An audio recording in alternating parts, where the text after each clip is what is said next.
আজকে বাবা বাজার থেকে নিয়ে এলো একটা অদ্ভুত মাছ। প্রথমে দেখে আমি চিনতে পারিনি এটা কী মাছ। তো বাবাকে বাজার থেকে যেখান থেকে বাবা মাছ নিয়েছে সেখানে ওরা বলেছে এটা নাকি তরোয়াল মাছ। বন্ধুরা, তরোয়াল মাছ এর আগে আমি রান্না করেছি, খেয়েওছি, কিন্তু এটা তরোয়াল মাছ না, তরোয়াল মাছের মতো দেখতেও ছিল না। মা বলছিল এটা নাকি চিতল মাছ, আমি বলছিলাম নাকি এটা বোয়াল মাছ। তো সঠিক কী মাছ সেটা আমি বুঝতে পারিনি। তো বন্ধুরা, তোমরা যদি জেনে থাকো আমাকে কমেন্ট করে জানিও।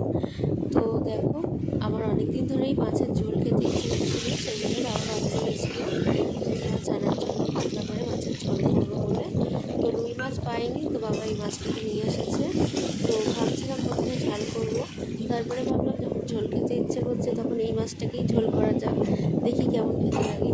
তো দেখো কীভাবে আমি ঝোল করছি সেটাই তোমাদের সাথে দিয়ে শেয়ার করবো। তো এই দেখো, কড়াই তেল গরম করে প্রথমে মাছটা দিয়ে দিয়েছিলাম, আর দেওয়ার আগে আমি একটু নুন দিয়েছিলাম যাতে মাছটা না ফাটে। তো বন্ধুরা, প্রচণ্ড ফাটছিল, একমাত্র চিতল মাছই এরকম ফাটে।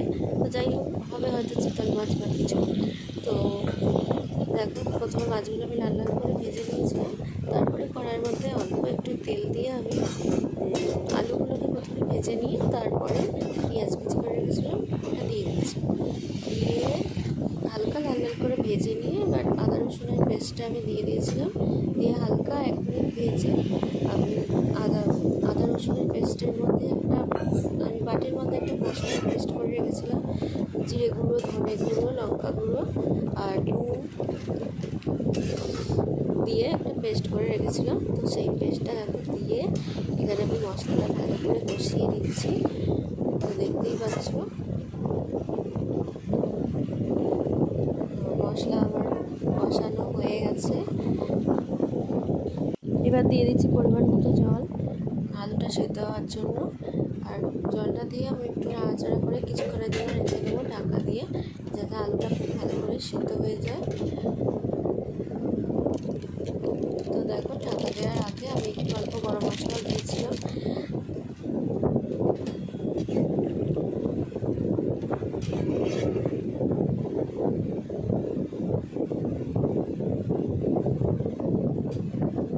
তো এবার ঢাকনাটা খুলে, তো দেখো মাঝখানে আমি একবার নেড়েছি, ঢাকনা দিয়েছিলাম, ঢাকনা দিয়ে খুলে দেখলাম আলুটা মোটামুটি 70% সেদ্ধ হয়ে গেছে। তো সেই অবস্থাতে আমি মাছগুলো দিয়ে দিচ্ছি। এখন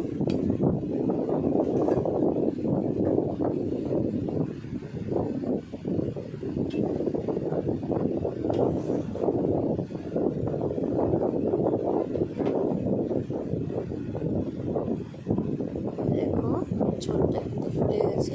এবার ঢাকা দিয়ে আমি রেখে দেবো যাতে আলুটা আর একটু ভালো করে সেদ্ধ হয়ে যায় আর মাছের গন্ধটা ঝোলে হয়ে যায়। তো এই দেখো 5 মিনিট পর আমি ঢাকনা খুলে দিয়েছি, মশলাটাও খুব ভালো করে কষে গেছে আর আলুগুলো খুব ভালো করে সেদ্ধ হয়ে গেছে। তো আমি তো মাছের ঝোল খাবো, তাই এইরকম ঝোলই আমি নামিয়ে দেবো। তো আমি গ্যাসটা বন্ধ করে দেবো এবং মাছের ঝোল অলমোস্ট কমপ্লিট। আর তোমরা যদি জেনে থাকো এটা কী মাছ তো আমাকে অবশ্যই কমেন্ট করে জানিও। আর মাছের ঝোলটা কিন্তু খেতে ভালোই হয়েছিল, খারাপ হয়নি। তো চলো, আজকের মতো এই পর্যন্তই, টাটা।